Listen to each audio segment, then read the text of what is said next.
What's going on, you guys? Today we're going to be learning the song The Strength to Let Go by Switchfoot. This song comes off of their 11th LP, Native Tongue. This is one of my favorite records of all time. So I'm going to teach it to you. Let's get it. You are watching Logan's Lessons. No capo, and we're in standard tuning. We will start with the verse. First, we have an A major chord. This will be played by either barring the second fret of our D, G, and B strings, or by putting our index finger on the second fret of our D, our middle on the second fret of our G, and our ring on the second fret of our B string. I'm just giving options. Do whatever's most comfortable for you.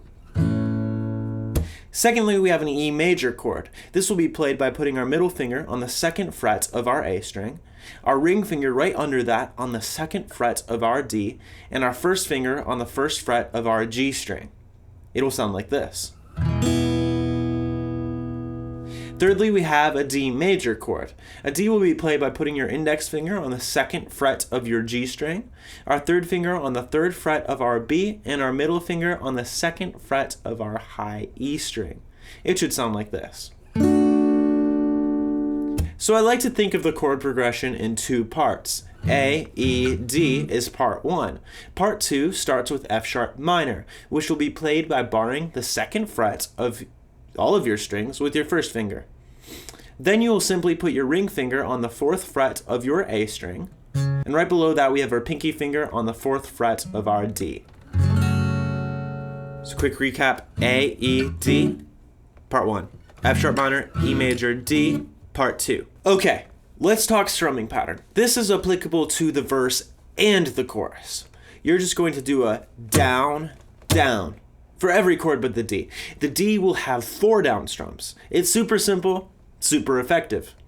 And as I said, the chorus is exactly the same strumming pattern-wise. What changes slightly is the chord progression. Before we get into the chorus, let's just practice the verse together. We have an A,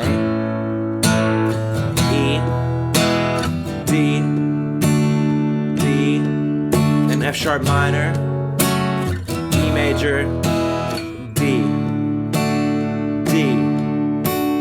So let's get the chorus. Instead of doing part 1, part 2, part 1, part 2, we do part 1, part 1, part 2, part 1, part 1, part 1. So it's A, E, D twice, F sharp minor, E, D once, and then A, E, D 3 more times.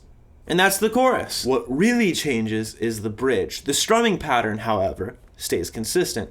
We start on a D, then go to an A, then an E major. And then we split a bar between F sharp minor and E major. So F sharp minor and E major each have just a single strum apiece. Okay, so the bridge will sound like this.